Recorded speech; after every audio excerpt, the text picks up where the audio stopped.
de las sesiones que me es útil para otras asignaturas, entonces, bueno, pues lo voy a grabar. Quería comentarles, bueno, empezar con lo siguiente. Estaba justamente hace rato revisando el calendario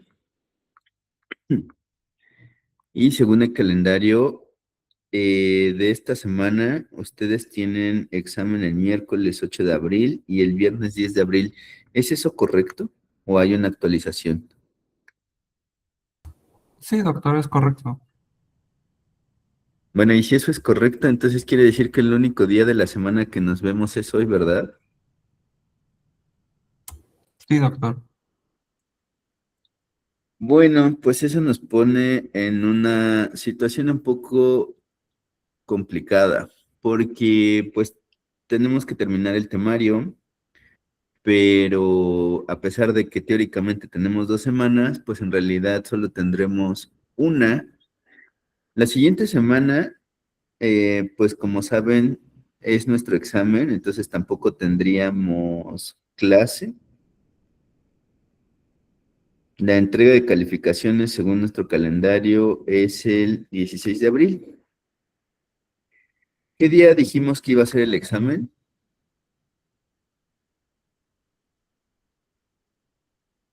¿El examen lo dejamos para el martes o para el miércoles? Miércoles, porque el martes tenemos departamental. El martes tiene un departamental. O sea, quiere decir que solo nos vemos hoy y hasta el miércoles que viene. Eso es muy triste. Bueno, vamos a hacer lo siguiente. Eh, les voy a pedir de favor que vean una sesión asíncrona. Bueno, yo creo que 2 sesiones asíncronas. Es decir, grabadas. Obviamente, pues prepárense para sus exámenes departamentales, pues finalmente es de abril y pues quienes ya pasaron por esto saben que es apremiante, ¿no? Estar estudiando para los departamentales, pero pues también viene el departamental de bioquímica y pues no se van a preguntar menos temas que los que están en el programa. Les pedí, por cierto, que fueran cotejando en la medida de lo posible los temas con los del programa. En la página del departamento, el de Bioquímica y Biología Molecular, están justamente los programas que, bueno, incluyen los objetivos de aprendizaje y son justamente en lo que nos basamos para el programa, para los departamentales.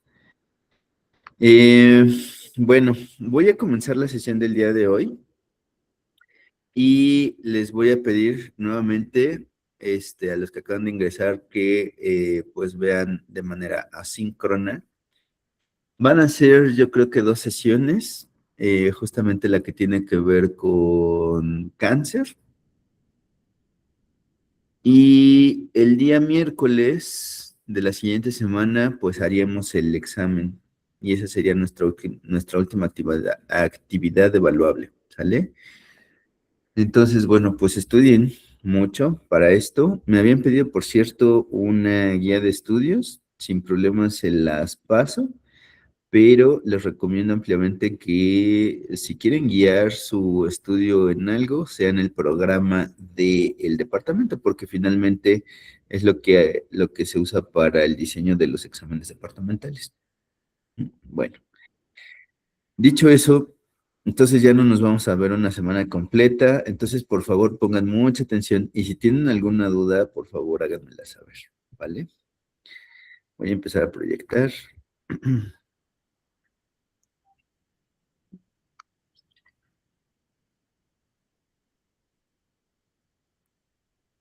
La última sesión, ¿quién me recuerda qué es lo último que vimos?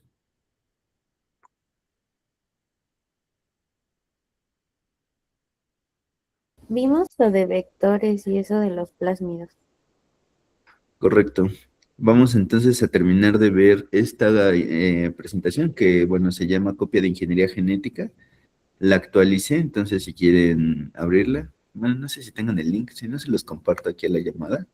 Eso es bastante fácil ahorita que estamos en sesión en línea.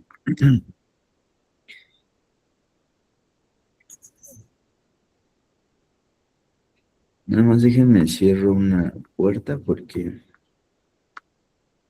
sí se escucha bastante hacia afuera.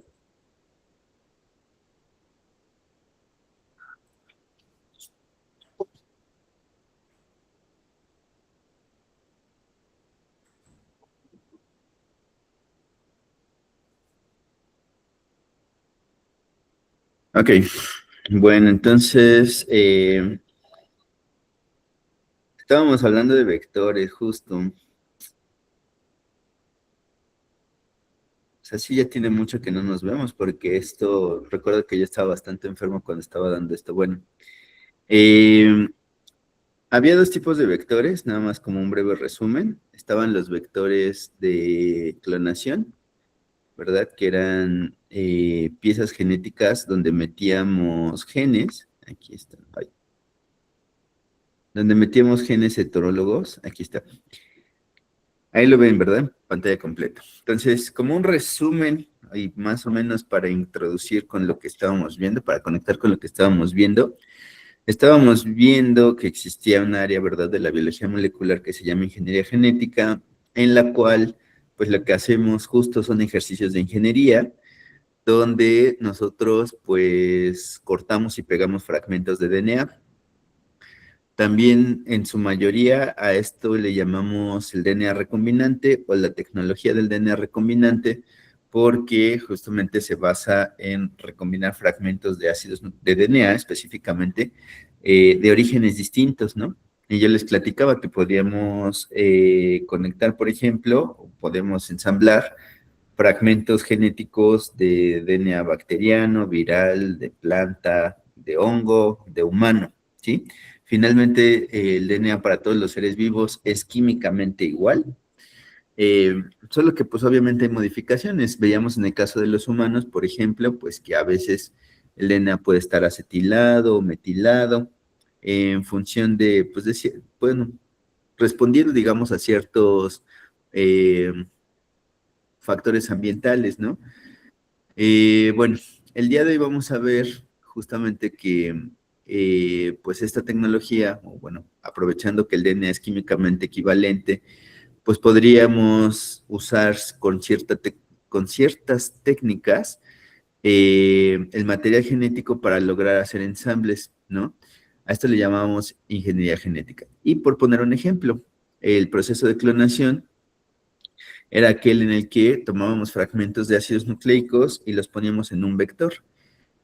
Le llamábamos vector a cualquier pieza genética que pues pudiera acarrear, digámoslo así, o cargar consigo un fragmento de DNA heterólogo. Le vamos a llamar heterólogo a cualquier DNA de un origen diferente. Entonces, imaginando que mi DNA heterólogo es este fragmento rosa, ¿sale? Que estoy cortando, por ejemplo, de algún genoma, lo cortaría con una enzima de restricción, ¿cierto?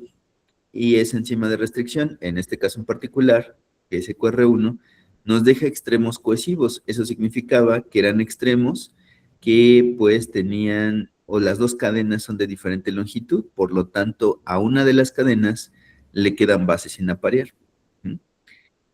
Por ejemplo, en el fragmento rosa, de un lado va a tener el extremo AATT sin aparear, y en la otra cadena, pues también va a tener AATT sin aparear. Vean que estoy leyendo de 5 a 3, ¿verdad? Entonces, AATT sin aparear en una de las cadenas, AATT sin aparear en la otra de las cadenas, y ese tipo de extremos les llamábamos cohesivos, porque si este fragmento se encontraba con su secuencia complementaria, pues podrían hibridarse, y eso pues con una DNA ligasa podría sellarse covalentemente y entonces habría ensamblado fragmentos de diferente origen. En esta lámina pues lo que se hace es que se corta un fragmento de DNA de algún lugar y se va a usar como un vector un plásmido bacteriano. Recordemos que los plásmidos tenían la característica de ser DNA circular autorreplicativo, o sea que traen su propio origen de replicación, así como el cromosoma o el genoma de la bacteria. El plásmido tiene sus secuencias de replicación, por lo tanto, una vez que el plásmido está dentro del citoplasma bacteriano, puede hacer copias de sí mismo. Y si a este plásmido nosotros le ponemos este fragmento en rosa, pues cada que este plásmido se copie, al mismo tiempo está haciendo copias de nuestro fragmento. Entonces nosotros incubamos nuestro pedacito de DNA, nuestro gen, ¿sale? No necesariamente es un gen, pero imaginen que es un gen, este fragmento de DNA heterólogo, y lo pongo a incubar con mi plásmido, ambos con los sitios cohesivos EQR1. De esa manera, pues esperaría que se ensamble esto, y al ensamble, al inserto, que es el rosita, más el vector, que es el plásmido, al ensamble le llamaba construcción genética, ¿cierto? Entonces, una construcción genética es eso, un ensamble de piezas genéticas de diferente origen. En este caso en particular, este plásmido va a ser para, o está diseñado para su expresión en bacterias. Perdónenme, salí tantito porque alguien entró. Entonces, este plásmido está diseñado para su expresión en bacterias, es un plásmido bacteriano. Por lo tanto, otra de las cosas que ponemos como un elemento de ingeniería, pues es un gen de resistencia a antibióticos. De esta manera, podríamos seleccionar aquellas bacterias que, pues, tuvieran el gen, el plásmido completo, ¿sale? O sea, si la bacteria tiene el plásmido, pues va a ser capaz de resistir al antibiótico y esa va a ser la manera en la que yo la puedo seleccionar. Entonces, introduzco el plásmido a la bacteria, proceso al cual llamaba transformación. Entonces, la bacteria transformada se va a llamar transformante, ¿no? No tiene nada de ciencia, es intuitivo, ¿no? Entonces, la bacteria transformada se llama transformante y esta bacteria transformante, pues, es capaz de resistir a un antibiótico, por ejemplo, un beta-lactámico. Entonces, yo pongo el antibiótico en el medio de cultivo y las bacterias que sobrevivan en ese medio de cultivo, pues significa que tienen el plásmido. Entonces, mientras la bacteria se esté duplicando, ¿verdad? Que esto lo hacen en condiciones ideales cada 20 minutos. O sea, cada 20 minutos tengo el doble de células, ¿verdad? Esto quiere decir que en pocas horas puedo tener saturado un medio de cultivo, ¿sí?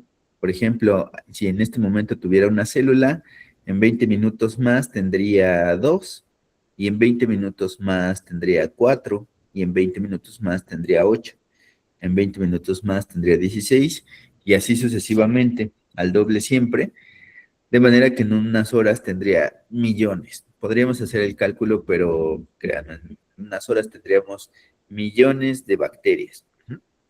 Cada una de esas bacterias está haciendo copias del plásmido en su interior y como está copiando el plásmido, pues también está copiando nuestro fragmento de DNA de interés, nuestro DNA heterólogo.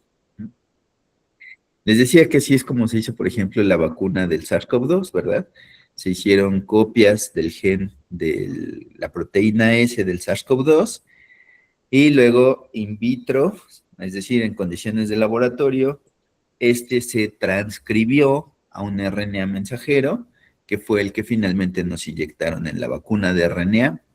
Recordemos que la vacuna más eficiente del SARS-CoV-2, por ejemplo, en pandemia, fue justamente la de RNA. Bueno, entonces, este es el proceso general de clonación, pero había algo más. ¿Qué pasa si yo no quiero hacer copias del fragmento de DNA? O no solo quiero hacer copias del fragmento de DNA, ¿qué pasa si yo lo que quiero es que este DNA se exprese? Eso significa, yo quiero que este DNA se transcriba y o se traduzca. Que se traduzca es opcional, pero recuerden que siempre que hablamos de expresión de genes decimos que queremos que se transcriban. Entonces había otro tipo de vectores, ¿verdad? Que eran los vectores de expresión.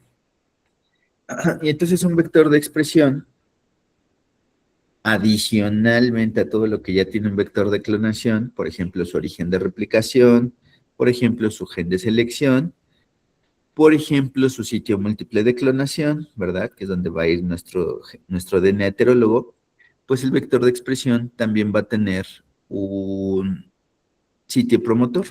Recordemos que el sitio promotor, pues es el sitio de reconocimiento de la RNA polimerasa, Aquí se une la RNA polimerasa procarionte y transcribe río abajo, recuerden esto, río abajo, hasta que encuentre su codón más bien, desde que encuentra su codón de inicio hasta que encuentra su codón de término.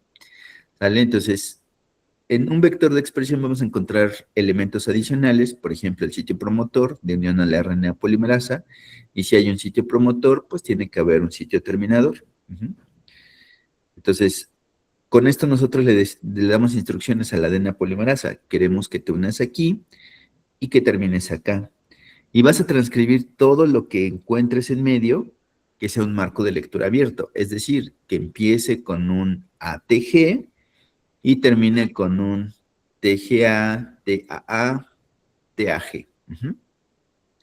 Desde un codón de inicio hasta un codón de término. Entonces, ese sería un vector de expresión. Ahora, al vector de expresión le podemos poner elementos adicionales, nada más para recordarlos de la última clase que vimos. Por ejemplo, el sitio de unión al ribosoma. No quiere decir que el ribosoma se va a pegar aquí al plásmido. Lo que quiere decir es que una vez que se haga un mensajero, ese mensajero va a llevar consigo un sitio de unión al ribosoma. O sea, que en este vector no solo queremos que se transcriba, ¿no? O sea, porque tenemos el sitio promotor, entonces queremos que se transcriba. Pero además, como tiene el sitio de unión al ribosoma, queremos que se traduzca. El mensajero que salga de aquí va a traer un sitio de unión al ribosoma, entonces, en cuanto se libere el mensajero, el ribosoma se va a ensamblar a él. Recordemos que existe una secuencia llamada Shine-Dalgarno, ¿verdad? En el mensajero, que es reconocida por la subunidad pequeña del ribosoma para empezar la traducción.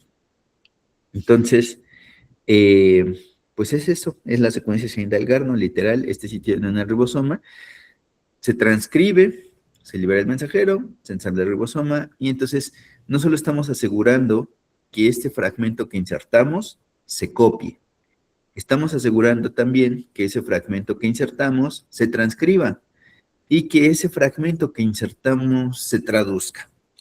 De esta manera podemos, con mucho control, podemos expresar proteínas recombinantes, ¿sí? O sea, proteínas heterólogas, proteínas que ese organismo no tiene en su genoma, ¿sale? Y bueno, adicionalmente, y lo recordarán bien, pues podríamos poner elementos de control, por ejemplo, el sitio operador y, por ejemplo, el gen represor. Elementos que me permitirían regular en qué momento quiero activar la transcripción o apagarla. Recuerden que el sitio operador es el sitio al cual se pega una proteína represora, cuyo gen es este. Se transcribe, se traduce, se produce una proteína represora y esa se pega al sitio O, evitando la transcripción. Entonces, los vectores de expresión pueden ser tan complejos como querramos. En este ejemplo estamos solamente poniendo elementos mínimos que me ayudan a permitir que se transcriba y se traduzca el inserto, pero puedo poner o pueden ser mucho más complejos, ¿sí? Podrían tener decenas, por ejemplo, de proteínas recombinantes y el mismo vector estaría obligando al organismo que la tiene a hacer copias de él, de esas proteínas, ¿sale? Bueno, esto ya lo habíamos visto, esa es la parón de lactosa y un ejemplo particular de un vector de expresión que producía la proteína verde fluorescente. Una proteína cuya única función era florecer, ¿vale?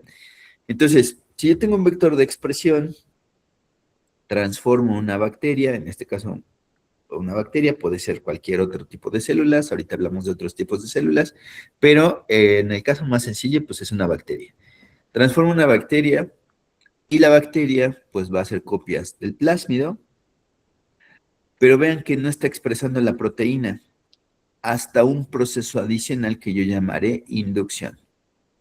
Si yo le puse un switch para encender y apagar la transcripción a la proteína recombinante, entonces yo puedo mantenerlo apagado mientras la bacteria se duplica.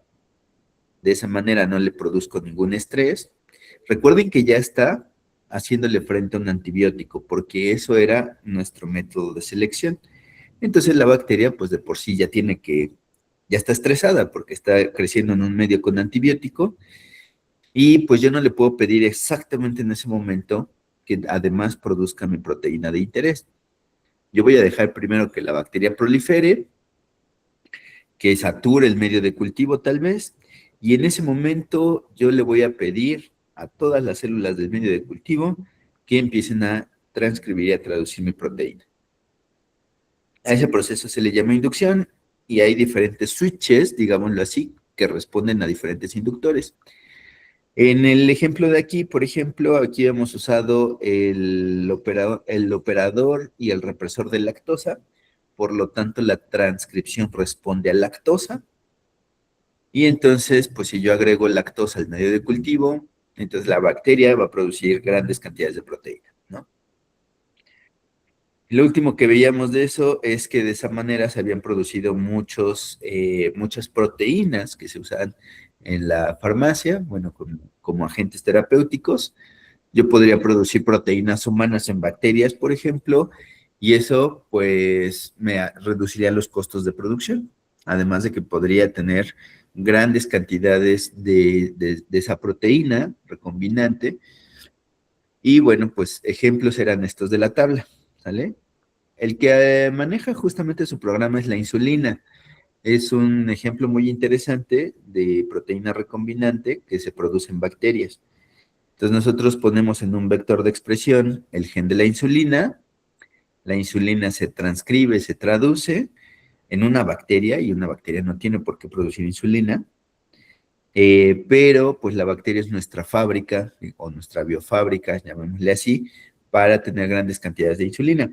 Antes de hacerlo en bacterias se producían en porcinos, en puercos, y bueno, pues era muy bajo el rendimiento, o sea, tenías que sacrificar un animalito para que, obviamente, pues se podía aprovechar de otras maneras, pero sacrificabas un animal y las cantidades de insulina que recuperabas eran realmente bajas. En bacteria, pues podrías producir grandes cantidades de insulina y bueno, pues el reto no es tanto la producción, sino la purificación. O sea, si el proteoma de coli tiene 5,000 proteínas, tienes que recuperar a la insulina o separar a la insulina de las otras 5,000 proteínas de la bacteria, propias de la bacteria, ¿no? Eso realmente es costoso, no es que sea difícil, es costoso. Y es esta etapa, vean, la purificación de proteínas. Entonces, tal vez eso es lo que limita un poco la producción de proteínas recombinantes, pero siempre y cuando una proteína se pueda producir en un citoplasma de algún otro organismo, pues podemos producir proteínas recombinantes sin problemas, ¿no? La industria farmacéutica tiene estándares de calidad muy altos. Esto quiere decir que pues espera que la proteína tenga la estructura y la función esperada, pero que además sea extremadamente pura. Tú no puedes inyectarle a un paciente una insulina que trae de pronto 2 o 3 proteínas más de Escherichia coli, ¿no? De la bacteria en la que lo produjiste, porque pues eso pues va a generar una respuesta inmunológica y eso no es lo que queremos, ¿verdad? Entonces, la parte genética, digamos, no es la limitante, tal vez la parte más del control de calidad del producto, la purificación de proteínas. Bueno, con esto conectamos con el tema anterior y ahora vamos a hablar de lo siguiente. Existe en bacterias existen mecanismos de transferencia horizontal de genes. ¿A qué se refiere esto?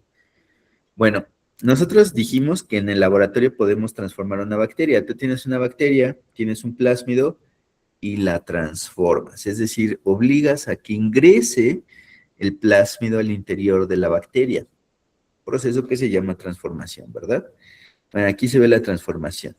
Una bacteria receptora va a introducir material genético en su citoplasma y entonces va a ser transformante. Este proceso que nosotros hacemos en el laboratorio, de hecho, es bastante sencillo, se hace con un choque térmico.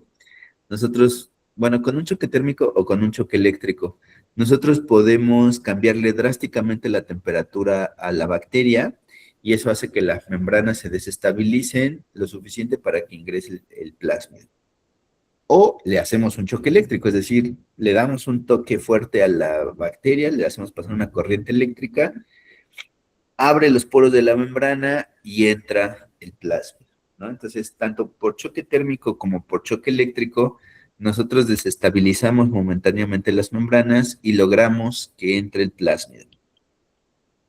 Pero en la naturaleza, las bacterias naturalmente pueden recibir material genético del ambiente, ¿sí? Es decir, son muchas bacterias, son naturalmente transformantes, o se transforman de manera natural, no en condiciones de laboratorio, o sea, son bacterias de vida libre o bacterias patógenas que de pronto pues encuentran un plásmido por ahí y lo adquieren, ¿no? Mencionábamos que o fue una de las maneras en las cuales, por ejemplo, muchas bacterias adquirieron genes de resistencia a antibióticos, y razón por la cual hoy tenemos grandes problemas de bacterias patógenas que son multiresistentes, es decir, que tienen o han coleccionado grandes cantidades de genes de resistencia a diferentes antibióticos, ¿sí? Son como coleccionistas, van por ahí, encuentran un plásmido de resistencia a ampicilina, lo toman, de resistencia a tetraciclina, lo toman, de resistencia a cloranfenicol, a levofloxacina, a lo que quieran. Los van tomando, los van coleccionando. En los hospitales, yo les mencionaba, esto pasa de manera frecuente porque en los hospitales, pues es donde llega la gente enferma que trae dentro de sí, pues, a bacterias con algún gen de resistencia, ¿no? Entonces, en los hospitales, pues, las bacterias patógenas se conocen entre sí, ¿no? Es donde pues nosotros mismos las llevamos a que se conozcan, las bacterias pues encuentran un plásmido de otra y se lo comparten. Entonces, hay cepas que hacen eso de manera natural, que se volvieron muy buenas transformándose in vitro, perdón, transformándose in vivo, ajá, y bueno, pues ahora tenemos un problema grave de esas bacterias que acumulan plásmido. No es, bueno, ese es un mecanismo de transferencia horizontal de genes porque se llama horizontal porque no es de una generación a otra. De una generación a otra le llamaríamos vertical. De una célula a su progenie, ¿verdad? Pues van manteniendo, van transfiriéndose los genes. Pero de manera horizontal sería dos bacterias que no tienen ninguna relación de parentesco, ninguna relación evolutiva tal vez, se pueden transferir ese gen en la misma generación, ¿sale? Bueno, eso se le llama transferencia horizontal. Lamentablemente, la transformación no es el único mecanismo de transferencia horizontal de genes. Otro mecanismo es la transducción. Recuerden ustedes que había unos virus, ¿verdad? Que se llamaban bacteriófagos o bacteriófagos, que lo que hacían es que inyectaban su material genético a una célula, la célula hospedera, y entonces usaban la maquinaria de la célula para hacer copias de sí mismos. Bueno, cuando hay una gran cantidad de virus en el citoplasma de una bacteria, esta bacteria se va a alisar, es decir, se va a romper. La membrana citoplasmática se revienta y se liberan los virus al ambiente. Los viriones, que llegarían a nuevas células e infectarían nuevamente, replicándose con esto, ¿sale? Entonces, se liberan estos virus, llegan a una nueva célula hospedera, inyectan su material genético, otra vez utilizan el replisoma de la bacteria, la RNA polimerasa de la bacteria y el ribosoma de la bacteria para hacer copias de sí mismos. Bueno, ¿qué pasa si un virus, ¿verdad? De estos bacteriófagos que lisaron a la bacteria, en vez de llenarse o de rellenarse con su propio genoma, ¿qué pasa si se rellenara con un fragmento de DNA de la bacteria? Esto puede pasar por pura probabilidad. Cuando se ensamblan los virus, las cápsides virales de esta célula, dentro de este citoplasma, algunas de esas cápsulas o de esas cápsides llevan material genético del virus, obviamente, esa es la idea, pero algunas llevan material genético de la célula hospedera de la célula que acaban de matar. Entonces, imagínense, aquí se lisó esta bacteria, el genoma de esta bacteria pues se fragmentó, pero algunos de estos virus, como pueden ver aquí, pues llevan este fragmentito verde, llevan DNA bacteriano, no llevan DNA viral, llevan DNA bacteriano, y entonces cuando infectan a una nueva célula, el virus, pensando que, digo, obviamente no piensan, ¿no? Pero pensando que el virus que está duplicándose, pues no, más bien inyecta material genético de la bacteria que acaban de matar. Ese material genético pues puede formar parte de la bacteria por recombinación homóloga, ¿vale? Lo platicábamos en clase cuando vimos este método de reparación del DNA, bueno, el método de reparación por recombinación homóloga. Si alguna secuencia de este material genético que está ingresando es homóloga con el genoma de esta bacteria, que puede pasar, entonces por recombinación podría integrarse al genoma de la bacteria, ¿sale? Podría integrarse.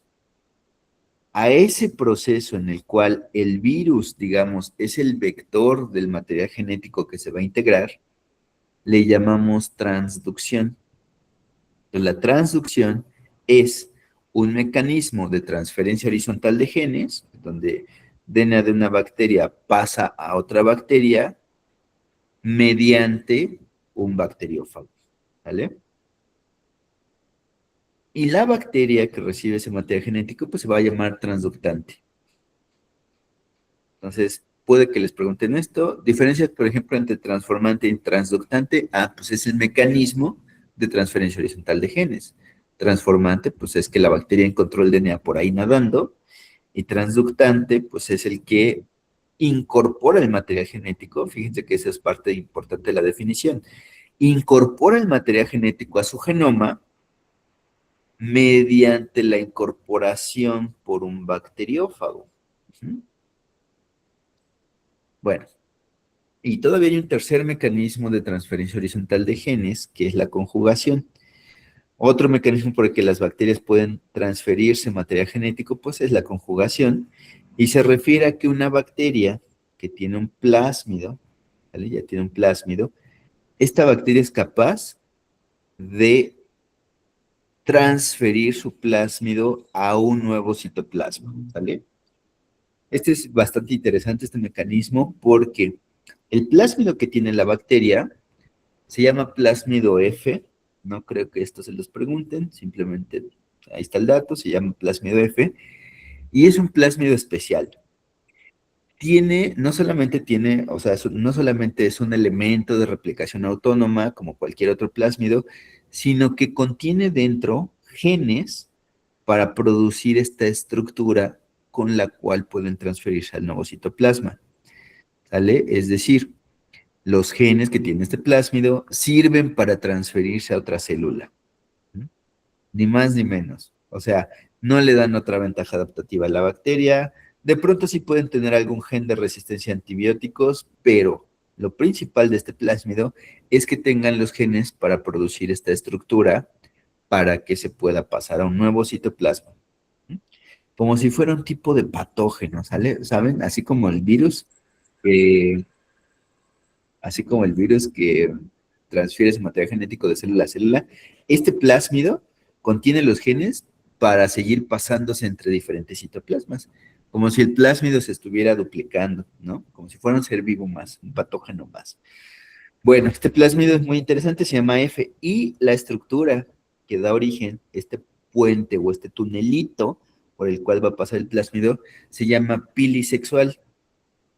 Es muy chistoso porque pues las bacterias no tienen ningún tipo de replicación sexual, pero a este mecanismo le pusieron, es un mecanismo de transferencia horizontal de genes que se llama pilisexual.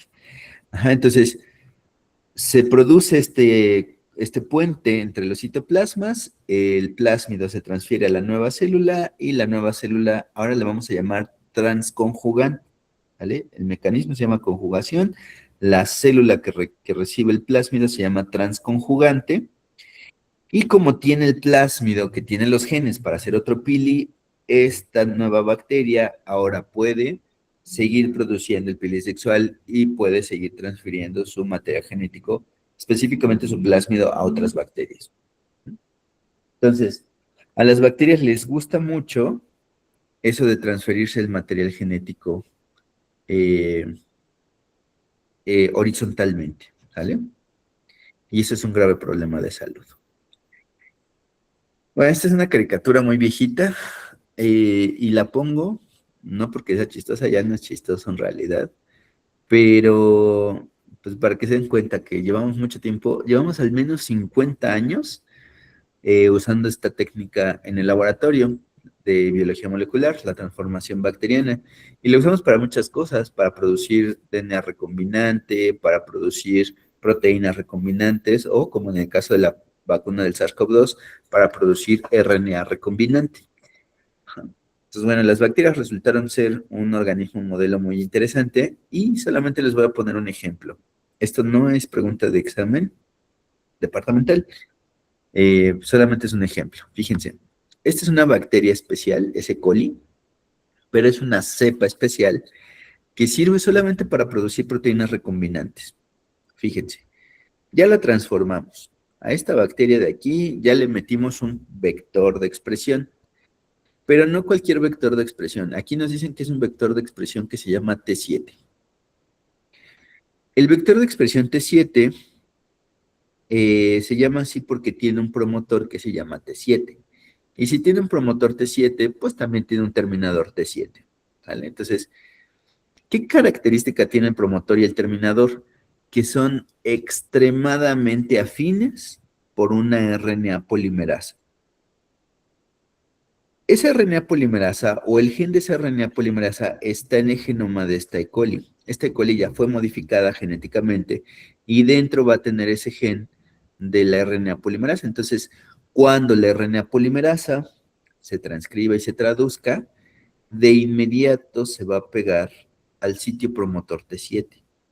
Esta alta afinidad de la polimerasa por el promotor aseguran que todo el tiempo se esté transcribiendo este gen, el gen de interés, ¿no? El que sea, ¿no? Por ejemplo, el gen de la proteína variofluorescente, el de la insulina, el del factor de crecimiento, el de cualquier cosa, ¿sale?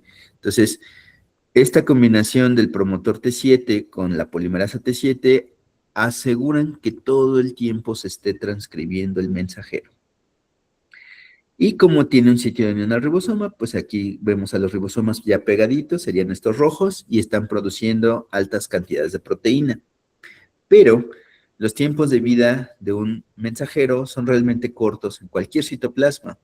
Esto es universal. En cualquier citoplasma, un RNA mensajero dura poco tiempo, ¿sí? Los tiempos de vida medios de los RNA mensajeros son súper cortitos. Entonces, todo el tiempo se están degradando por RNAsas. Bueno, pues a una variante de esa E. coli se les ocurrió modificarle también la RNasa. ¿Qué pasa si hacemos mutantes de la RNasa de manera que sea una RNasa poco eficiente y entonces pues no degrada los mensajeros? En ese caso, no solo estaríamos haciendo que esta bacteria produzca grandes cantidades de mensajero, sino que estaríamos haciendo que esos mensajeros tengan una vida media más larga. Entonces, tienes muchos mensajeros que ahora viven mucho tiempo, entonces los ribosomas pueden hacer grandes cantidades de proteína. Pero cuando digo grandes cantidades, me estoy refiriendo a que puedes hacer que la bacteria comprometa su viabilidad con tal de producir tu proteína. O sea, la estás sobreexplotando, digámoslo así, ¿sale? Le estás obligando, o sea, genéticamente pues, la modificaste para que produzca grandes cantidades de una proteína y los rendimientos sean excesivos. Les voy a poner un gel de electroforesis. Ustedes ya saben que la electroforesis, ya no les voy a explicar esto. Y así como hay electroforesis de DNA, que ustedes ya hicieron, pues hay también electroforesis de proteínas, en donde pues vamos a separar las proteínas igual en función de su tamaño, ¿verdad? Igual que en una electroforesis de DNA, tendríamos las proteínas más chiquitas hasta el fondo, hasta abajo, y las proteínas más grandes hasta arriba. Bueno, este gel de aquí nos muestra cómo se vería todo el proteoma de coli, todas las proteínas de coli aquí separadas. U significa sin inducir y significa inducido, ¿sale? Es decir, estoy induciendo la transcripción. Entonces, vean, sin inducir es esto, inducido es esto. Deberían de ser iguales. 5,000 proteínas deberían coincidir y con la inducción debería de aparecer una de interés. En este caso nos dicen que es la beta-galactosidasa y que debe coincidir con este tamaño. Entonces, como pueden ver, una vez que aplicó el inductor, aparece una banda que corresponde con una proteína, la beta-galactosidasa, y es una banda bastante gruesa. Esto es para una cepa de coli normal. ¿Qué pasa si ahora uso una cepa de coli modificada para expresar? Es decir, una cepa optimizada para expresar. Fíjense, sin inducir, no hay beta-galactosidasa, o hay poquita, e inducido, hay una gran cantidad de beta-galactosidasa. Pero vean esto, o sea, es una cantidad bestial, muchísima beta-galactosidasa, ¿sí? Ninguna otra proteína de coli tiene esa abundancia. O sea, prácticamente una de las razones por las que preferimos a las bacterias como organismos modelo es justamente porque pueden sacrificar tanto su metabolismo, o sea, podemos explotarlas tanto a tal punto de que solamente vivan para producir nuestra proteína de interés. Obviamente los rendimientos deben ser muy buenos, los rendimientos de obtención de la beta-galactosidasa deben ser muy buenos. Y bueno, nada más era para mostrar cómo se vería una bacteria normal, digámoslo así, y una bacteria con inductor y un vector de expresión optimizado, ¿sí? Es una bacteria que literalmente está viviendo para producir la proteína de interés. Y este es un mal ejemplo, la verdad, porque aquí no se ve muy claro, sin inducir e inducido. La verdad es que, por ejemplo, aquí, si a mí me muestran esto, yo diría no hay inducción, no hay una evidencia significativa, una diferencia significativa. Aquí, pues más o menos, pero la verdad es que no. No es un buen sistema. Este sería considerado un mal ejercicio de ingeniería genética. Finalmente, tienes la posibilidad de modificar todo lo que quieras de este sistema y no estás logrando una producción importante de lucíferas, ¿no? En cambio de beta-galactosidasa, sí. Y esto tiene que ver con otra cosa. Fíjense que a veces uno puede hacer todo el ejercicio de ingeniería genética, como lo dice el libro. Ponen los promotores, los terminadores, las polimerasas, las RNasas mutadas, todo lo que te pide, todo lo que dice el manual, lo haces bien. Y aún así puede ser que la proteína de interés, la proteína recombinante, no se produzca. ¿Por qué? Bueno, pues la explicación es que esa proteína, evolutivamente hablando, nunca ha vivido en ese citoplasma, ¿vale? O sea, nunca ha estado en ese citoplasma, nunca ha interactuado con los elementos que están en ese citoplasma. O sea, estás produciendo una proteína que está en un ambiente nuevo, que es el citoplasma de coli. A lo mejor si es la insulina, por ejemplo, bueno, pues la insulina, evolutivamente hablando, pues ha existido en las células beta-pancreáticas, se secreta y va al torrente sanguíneo, y bueno, pues en ciertas condiciones fisiológicas del humano se mantiene estable, pero si tú la produces ahora en una bacteria, no hay ninguna garantía de que en esa bacteria se vaya a expresar igual. Entonces, siempre está ese riesgo. Bueno, esto ya lo platicamos, de la vacuna recombinante. Entonces, resulta que las bacterias no son el único sistema de expresión, aunque sí son uno de los más importantes. ¿Por qué? Pues porque son baratas, porque son genéticamente fáciles de manipular, etcétera. Pero también se pueden utilizar levaduras, ¿no? Como lo veíamos, también había vectores de expresión para levaduras. También se pueden usar hongos filamentosos, o sea, también puedes producir proteínas en hongos o en células de mamíferos. Ahorita no voy a explicar todas las ventajas y desventajas, solamente algunas de ellas. Resulta que podemos tener células de humano en medios de cultivo, es decir, en plaquitas de Petri. No sé si esto lo vieron en su clase de histología, pero pues podemos cultivar tejidos in vitro, ¿no? O sea, podemos tener cierto linaje celular en una placa de Petri en cultivo, por ejemplo, no sé, hepatocitos o condrocitos o lo que sea.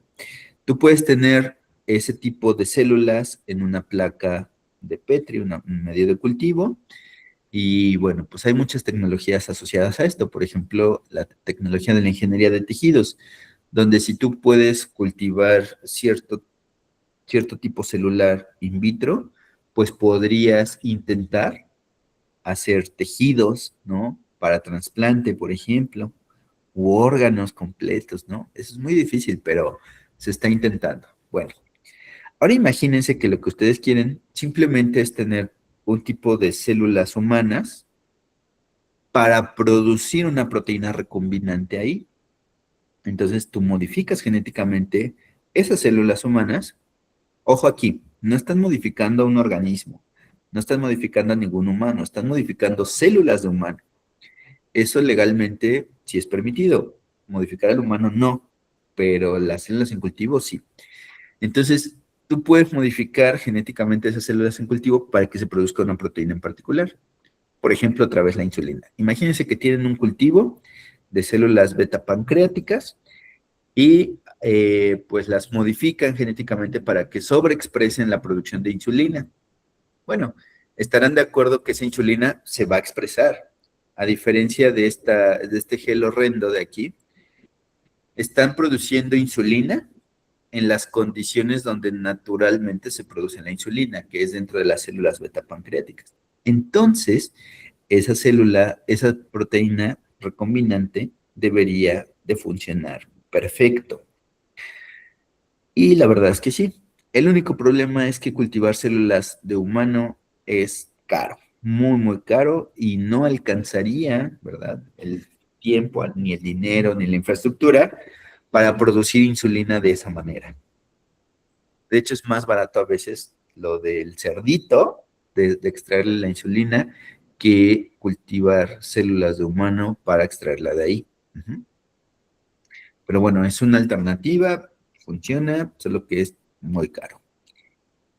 Y bueno, pues hay otras alternativas que se han visto, por ejemplo, pues aprovechando a los eucariontes, bueno, pues también las levaduras son eucariontes, entonces también en levaduras se han producido algunas proteínas recombinantes con fines terapéuticos y algunos investigadores hace pocos años pues descubrieron otros modelos interesantes como las células de insectos.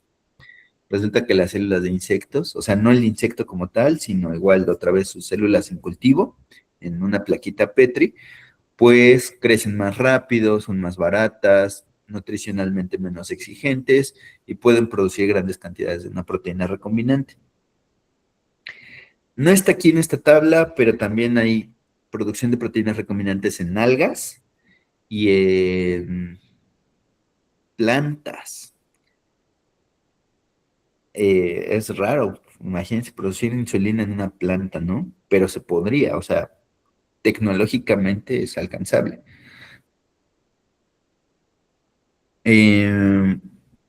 Esta clase no es de bioingeniería, ni de bionegocios, ni de biotecnología, pero chequen nada más el primer renglón de esto. Son los costos de producir biofarmacéuticos recombinantes o biosimilares en diferentes organismos. Nada más chequen el primer renglón, que es el costo global.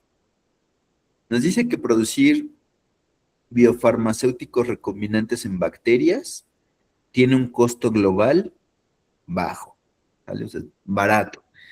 Tú produces bacteria, es barato producir ahí un biofarmacéutico recombinante.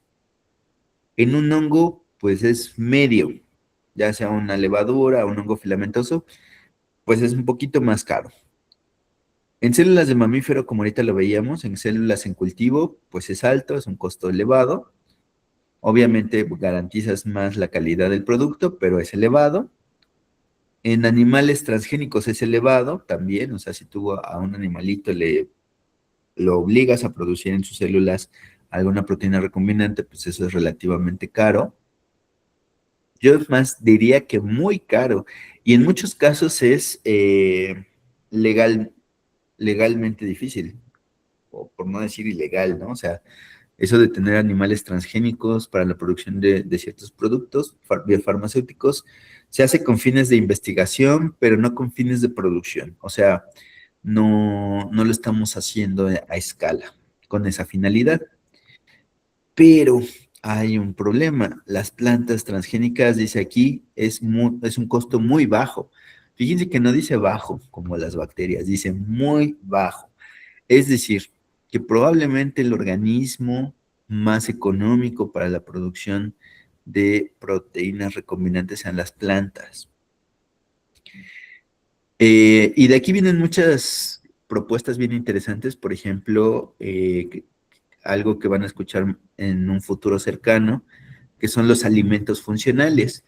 Imagínense que tienen plantas que produzcan una gran cantidad de proteínas recombinantes y que estas proteínas pues sean, no sé, buenas para la salud, por ejemplo, para el sistema inmunológico. O imagínense que comen plantas que traigan consigo un antígeno que pues les ayude a inmunizarse. Entonces, en vez de inyectarse una vacuna, una proteína recombinante pura, que sería muy caro, simplemente se comen la planta y eso les ayudaría para inmunizarse. Bueno, pues existe un área de investigación, todavía no se implementa, que es las vacunas comestibles. O sea, poder comer algo modificado genéticamente, pues que te dé algún producto de interés, ¿no? Bueno, que te dé alguna proteína de interés en la medicina y que entonces, pues, de alguna manera se pueda usar con fines terapéuticos, ¿no? ¿Cuál es el gran problema? Pues el gran problema es que existe toda una controversia con respecto a las plantas transgénicas y es probable que ustedes lo conozcan. Eh, por mucho tiempo se ha evitado, de hecho legalmente, se ha impedido que se produzcan organismos, bueno, plantas transgénicas específicamente, bueno, plantas y animales transgénicos. Y esto, bueno, tiene que ver con un aspecto histórico. No tanto es por el daño, porque por mucho tiempo se decía, no, pues los daños a la salud, pero bueno, ahorita que nosotros tenemos toda esta tecnología que les acabo de explicar, o sea, tenemos muchísimo control de qué genes se expresan, es más, como en la vacuna del RNA, podrías hacer que ni siquiera sean los genes, podrías meter solo el RNA mensajero, o sea, tienes tanto control que puedes asegurar que un alimento transgénico no causa problemas a la salud. Puedes asegurar que no va a pasar nada comiéndote un alimento transgénico, ¿vale? Que era el miedo de los papás y de los abuelos, ¿verdad? Como que cuando escuchaban transgénico decían, no, eso da cáncer y no sé qué, justamente vamos a tener una clase de cáncer y ustedes van a ver que no hay manera de que el alimento transgénico produzca cáncer como tal. Uh-huh. Entonces, eh, ¿cuál es el problema? Pues que las políticas públicas, ¿no? Que tienen que ver más con los alimentos y obviamente hay mucho dinero de por medio, evitaron el uso de plantas transgénicas, ¿no? Eso lo podemos discutir en otra sesión, no es el tema de medicina ni mucho menos, pero chequen esto, o sea, puedes modificar genéticamente plantas para que produzcan biofarmacéuticos y esto sería muy barato, muy, muy barato. Al final ganaron las abuelas que decían que todo se podía curar con un té o que había alguna planta que podría servir para algún padecimiento en particular. Pues parece que vamos a regresar ahí. Pero bueno, eso lo vamos a ver en los siguientes años. Entonces, las tecnologías, a final de cuentas, si transformas una bacteria, una levadura, una célula de insecto, célula de mamífero, una planta o un animal, la tecnología es semejante. Tienes que meter el gen en un vector y ese vector pues lo metes en la célula hospedera y entonces pues el organismo lo expresa de manera recombinante. ¿Sale? Bueno, a continuación vamos a ver cosas que sí están en su temario, por cierto. Lo que les dije de los biofarmacéuticos tal vez, ¿no? Porque es más del área de ingeniería genética, pero la siguiente pregunta es, ¿cómo sabemos en el laboratorio que pusiste el gen o sea, que modificaste genéticamente a tu organismo y eso lo hiciste bien, que tu organismo realmente está genéticamente modificado, que el gen existe, que el gen se transcribe y que el mensajero se traduce, ¿sale? ¿Cómo le haces para el control de calidad? O sea, para saber que efectivamente metiste el gen se está haciendo copias, el gen se está transcribiendo y el transcrito se está traduciendo. Bueno, pues son lo que vamos a ver a continuación. Entonces, primero, ¿cómo sabes que existe el gen? Hay una técnica que es viejita, pero está en el programa, que se llama hibridación in situ. La hibridación, pues, se refiere al acoplamiento de dos cadenas de ácidos nucleicos con secuencia complementaria, ¿sale? Cuando tú tienes el DNA en doble cadena, dices que está hibridado, o es una manera de decirlo, ¿no? Cuando, por ejemplo, los primers de la PCR se unen al DNA molde, decimos que están hibridados. Hay una hibridación primer-DNA molde. Bueno, pues resulta que entonces tú puedes sintetizar en el laboratorio pequeños fragmentos de DNA-C. ¿Qué es el DNA-C? El DNA-C se refiere al DNA de una sola cadena. ¿Qué significa DNA de una sola cadena? Bueno, pues una sola cadena, como un primer, ¿sale? Recuerden que el primer es el DNA de una sola cadena y se puede pegar. Es de un tipo de DNA-C. Le llamamos DNA-C a todo el DNA que sea de una sola cadena. Pero en este caso no es un primer, es un DNA que tiene una marca. Antes, bueno, en los 80s y demás, estas marcas eran radioactivas, ¿no? Muchísima gente trabajaba con radioactividad, y pues al final, obviamente, pues la regulación lo impidió a la salud, y entonces mucha gente empezaba a tener, pues, problemas por la radioactividad, obviamente. Actualmente las ondas se siguen usando, pero la marca ya no es radioactiva, es fluorescente. Entonces, tienes un DNA-C con una marca fluorescente y imagínate que tienes un montón de colonias en una placa Petri, en un medio de cultivo. De todas estas colonias, algunas van a tener el inserto, por ejemplo, algunas no. Algunas van a estar modificadas genéticamente, algunas no. ¿Cómo sabes cuáles tienen tu modificación genética? Ah, bueno, pues diseñas una sonda contra la modificación genética que quieres hacer, es decir, una sonda cuya secuencia sea complementaria a la modificación genética. Entonces, pones a incubar tus bacterias con la sonda y aquella bacteria que tenga la secuencia y la modificación genética, pues se le va a pegar la sonda.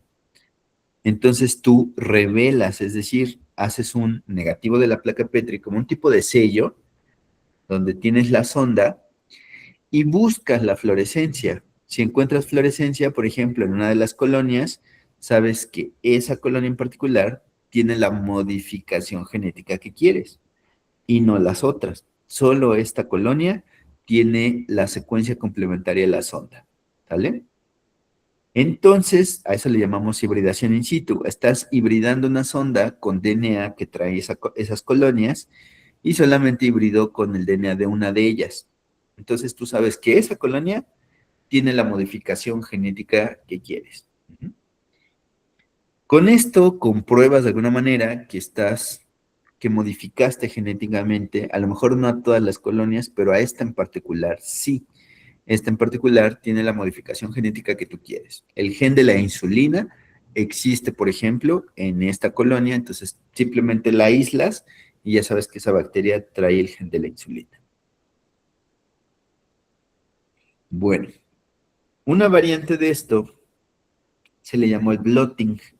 Entonces, el blotting es que tú ahora, bueno, ya sabes que esa colonia tiene el gen de la insulina, por ejemplo.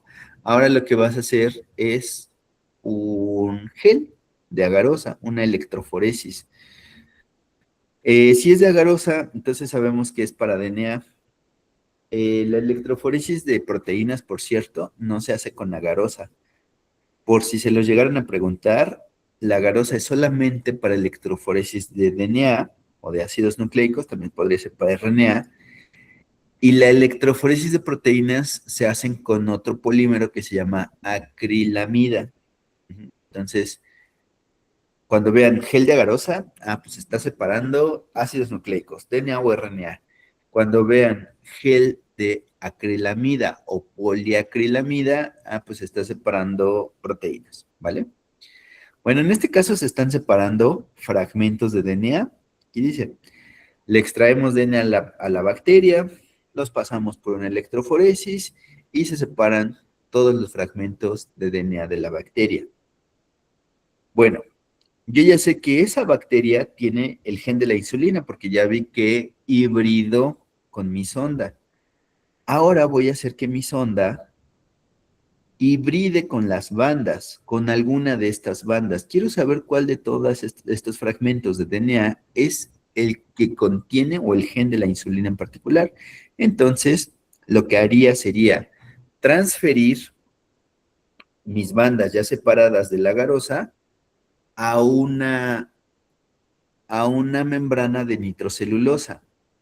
Esto es como hacer un negativo de la foto. O sea, finalmente tienes todos tus DNA separado en la electroforesis de DNA.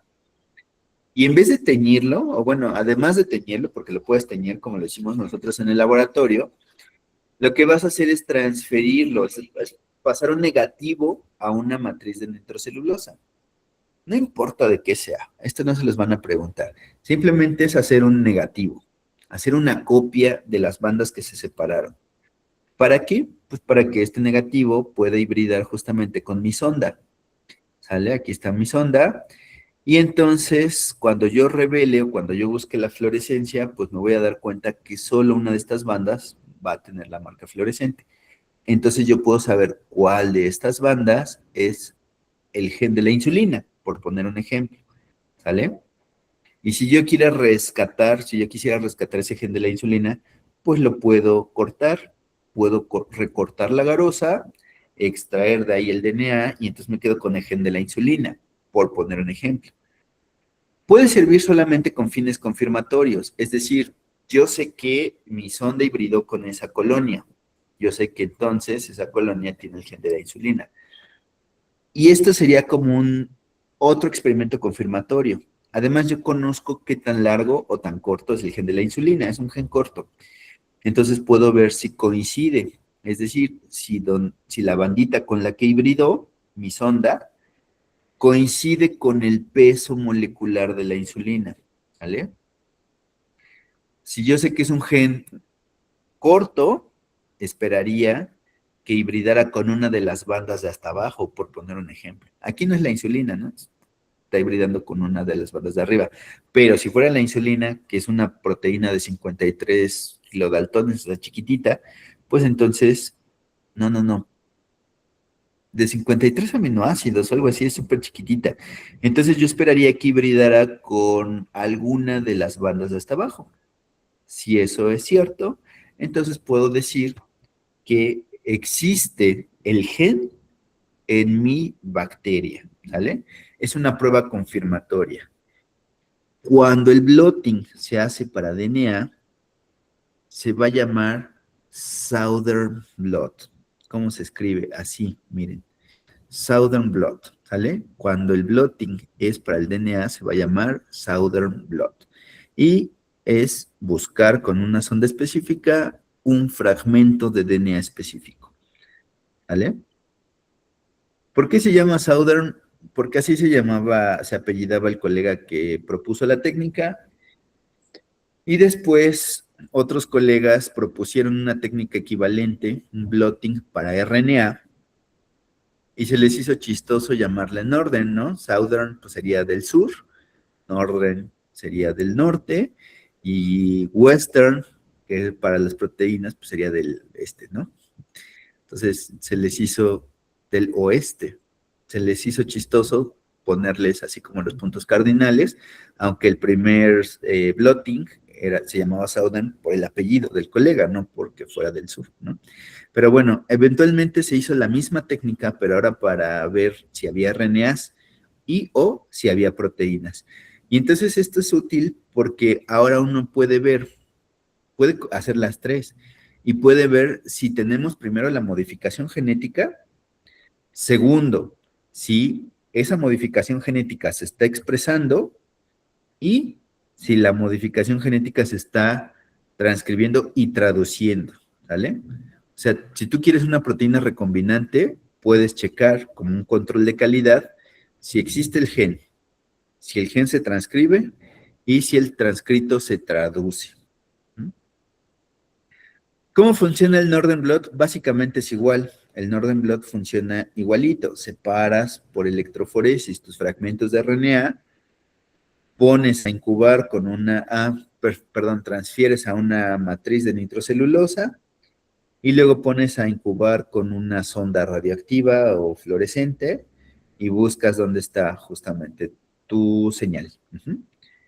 Entonces, es exactamente igual para el Northern Blot, pero con una sonda para RNA. Y para el Western Blot es donde es diferente.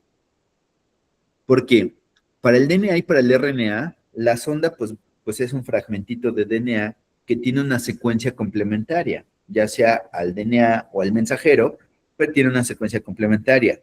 ¿Cómo haces una sonda para proteínas? O sea, para proteínas no puedes poner un cDNA, eso no se va a parear con ninguna proteína. Entonces lo que haces es que para proteínas, en vez de usar una sonda, usas un anticuerpo. Lo van a ver en el segundo año, pero los anticuerpos son justamente estas proteínas del sistema inmunológico que tienen altísima especificidad por un antígeno, que típicamente es otra proteína. Entonces, si tú tienes un anticuerpo extremadamente afín por una proteína, lo puedes usar como un tipo de sonda, ¿vale? Si tú quisieras ver, a ver, aquí están. Si tú quisieras ver una proteína, por ejemplo, la misma insulina, quieres ver que la insulina existe en la célula que la estás expresando, ya viste que existe el gen, ya viste que existe el transcrito, pero ahora quieres ver si existe la proteína. Bueno, pues tienes que comprar un anticuerpo que sea extremadamente específico por ese antígeno, en este caso por la insulina, y entonces lo que tú marcas radiactivamente o fluorescentemente el anticuerpo y lo pones a incubar con las proteínas y entonces se tendría que pegar a una de las bandas, ¿no?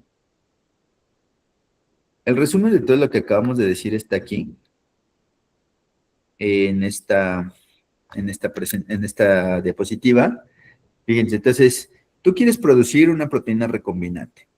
Entonces, integras el gen al citoplasma, por ejemplo, de la bacteria, ¿no? Tú metes el gen a la bacteria en un vector de expresión y bueno, quieres saber que existe el gen. Ah, pues primero haces electroforesis, ¿no? Y ya en la electroforesis ves si existe el gen. ¿Cómo? Pues con un Northern Blot, un Southern Blot. Pasas tu electroforesis a una matriz de nitrocelulosa, le pasas la sonda y el Southern Blot te dice, ahí está tu gen, ¿vale? O sea, da positivo a una banda y con eso tienes. Da positivo a una banda, eso significa que el gen está en ese citoplasma. Siguiente pregunta. Ahora tú quieres saber si el gen está, pero se está transcribiendo. Ah, bueno, pues vas a hacer un Northern Blot. Ahora vas a hacer una sonda, pero contra el RNA mensajero. Entonces haces una electroforesis, primero haces purificación de RNAs totales, haces electroforesis de RNAs y haces una hibridación o un blotting, como le pusieron, haces un blotting con una sonda, pero para el RNA, y ves que sale positivo. Esta que te dé positivo en el Northern Blot significa ese gen se está transcribiendo, ¿vale? Existe el mensajero de ese gen. Siguiente pregunta. Se está transcribiendo, pero se está traduciendo, es decir, si está dando origen a mi insulina, pues entonces haces un Western Blot. En el Western Blot haces extracción de proteínas totales, las separas en una electroforesis de proteínas y entonces incubas con un anticuerpo radioactivo o fluorescente. Y si da positivo, quiere decir que existe la proteína, ¿sale? Entonces, como ingenieros genéticos, pues haces las tres. Primero, validas que existe el gen. Segundo, validas que existe el mensajero. Y tercero, validas que exista la proteína recombinante, ¿vale? Con un Southern blot, con un Northern blot y con un Western blot respectivamente, ¿sale?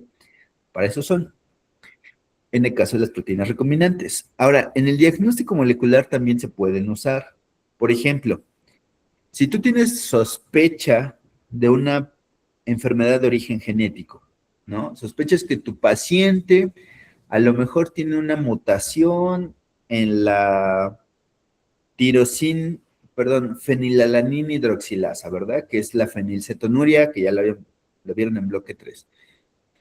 Y tú sospechas que tu paciente tiene una mutación en la fenilalanina hidroxilasa, bueno, pues haces un Southern blot contra el gen de la fenilalanina hidroxilasa, pero ahora tú usas una sonda mutada, una sonda que tenga una mutación específica.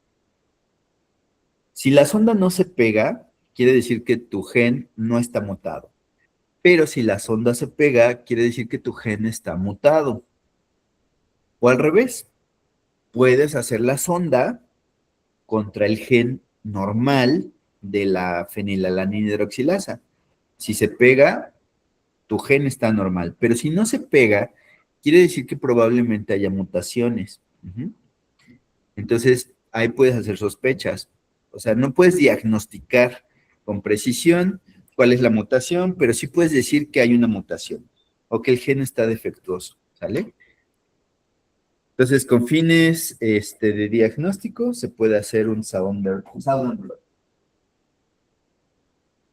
Perdón. Ahora, con fines de diagnóstico también se puede hacer un Northern blot. Por ejemplo, tú sospechas, ya habíamos platicado, ¿verdad? Que todos los tipos celulares del humano tienen el mismo genoma, pero eran diferentes las células entre sí porque están expresando diferentes genes a diferentes tasas. Si tú sospechas alguna enfermedad puede estar asociada, por ejemplo, a la sobreexpresión de un gen o la baja expresión de un gen, entonces puedes hacer un Northern blot. Con el Northern blot podrías ver si existe el mensajero, es decir, si un gen normal se está transcribiendo y si se está transcribiendo mucho o si se está transcribiendo poco. Y ustedes dirán, ¿pero cómo? Bueno, no sé si ustedes lo alcanzaron a ver en su gel de la práctica, pero había banditas que eran muy pequeñitas o muy flaquitas, por decirlo así, y había banditas que eran muy gorditas. Eso quiere decir que hay fragmentos de DNA que están poco abundantes si la bandita es flaquita y hay fragmentos de DNA que son muy abundantes si la bandita es gordita.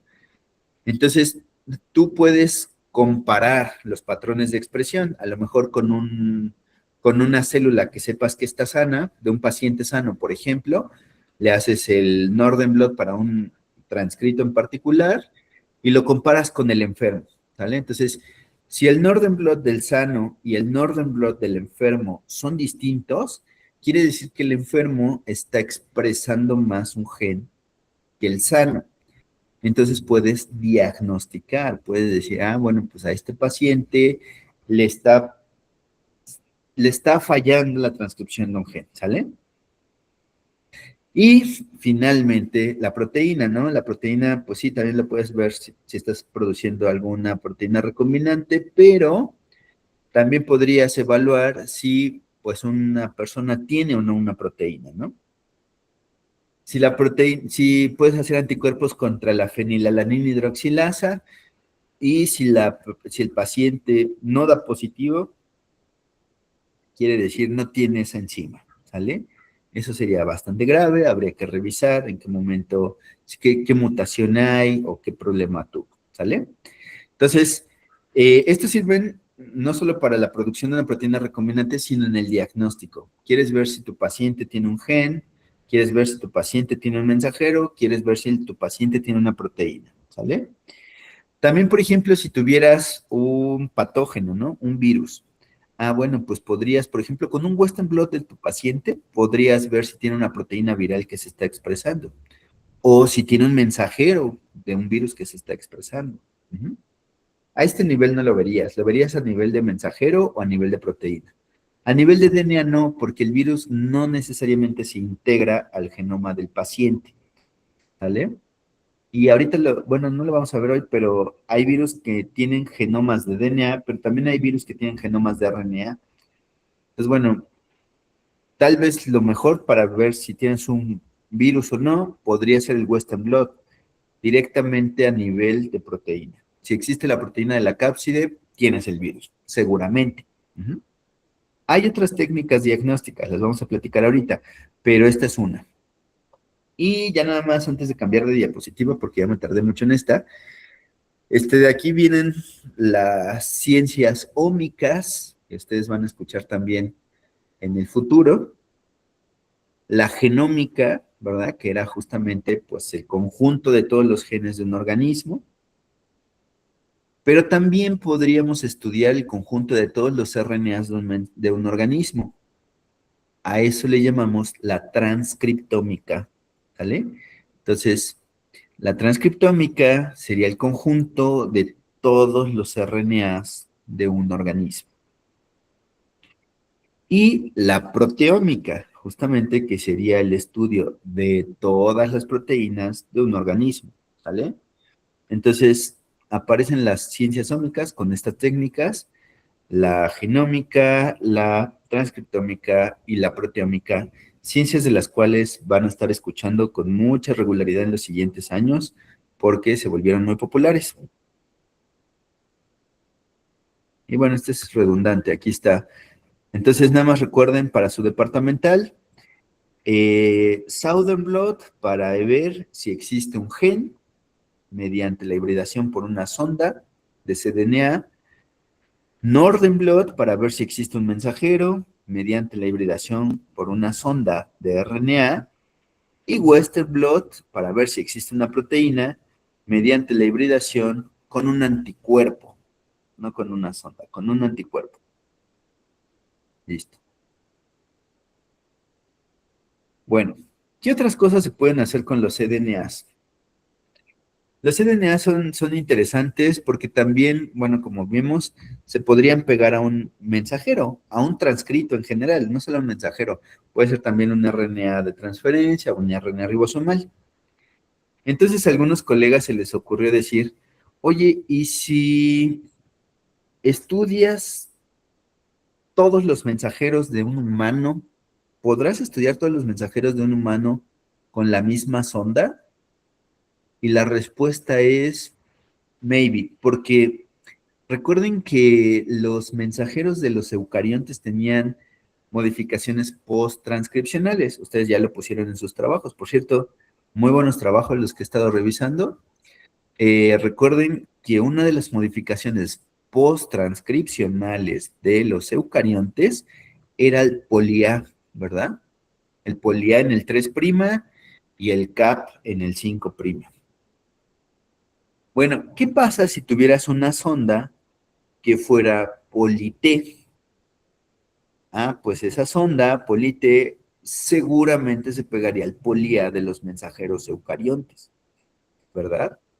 Entonces, si tú tienes una sonda que sea poli-T, podría sin problemas hibridar con todos los mensajeros, porque todos los mensajeros deberían tener un poli-A. Uh-huh.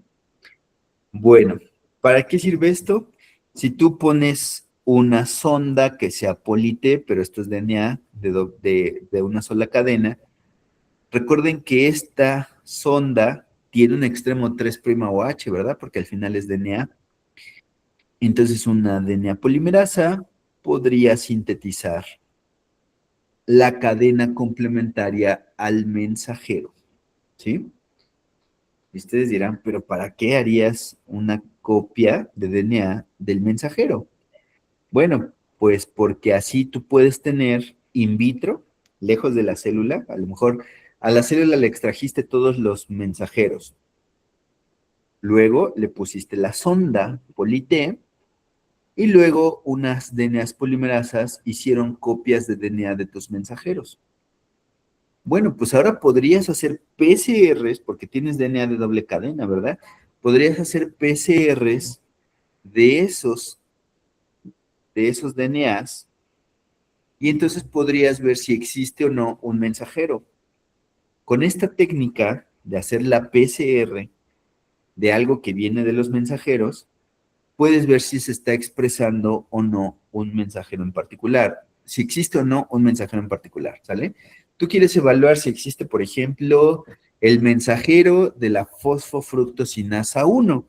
Ah, bueno, pues haces un polité, más bien pones un polité, entonces se hacen los complementarios de todos los mensajeros de la célula y luego usas primers para el gen específico de la fosfofructosinasa 1. Si hay amplificación, quiere decir que en tu muestra había mensajero. Y si no había amplificación, quiere decir pues que en tu muestra no había mensajero. Y tú puedes saber si el gen se expresa o si el gen no se expresa. Esto es una técnica de transcriptómica. Y ustedes dirán, bueno, pero ¿qué rollo hacer todo eso? Primero una sonda polité, luego haces copias de todos los mensajeros, luego haces PCR de uno en particular. ¿Para qué haces todo eso, no? A lo mejor pudiste haber hecho solamente un Northern Blot, ¿verdad? Porque el Northern Blot simplemente es una sonda complementaria al gen de la fosfofructosinasa 1 y ya sabes si hay o no ese gen. Bueno, esta técnica se hace para cuando quieres ver todo el perfil de expresión de una célula. Si usas un polité, quiere decir vas a hacer copias de todos los mensajeros que en ese momento en particular tenía la célula. ¿Para qué harías copias de todos los mensajeros? Bueno, pues con esto tú podrías comparar. Por ejemplo, ¿qué mensajeros tiene la célula sana con respecto a los mensajeros que tiene una célula enferma? Y con esto podrías darte cuenta de cuáles son los genes que se están expresando en la enfermedad. En el cáncer, por ejemplo, puedes hacer estos perfiles de expresión y entonces puedes ver qué genes son los que, o más bien puedes ver cómo se expresan los genes en una célula normal y cómo se expresan los genes en una célula enferma. Entonces te puedes dar cuenta de cuáles son los genes sobreexpresados en ciertos tipos de cáncer. Y bueno, una variante de esta técnica se llaman microarreglos. Los microarreglos son unos chips donde lo que vas a hacer es poner sondas a grandes o contra muchos tipos diferentes de genes en un chip. Es un chip electrónico, o sea, es un pequeño dispositivo electrónico que tiene inmovilizados sondas para diferentes tipos de genes.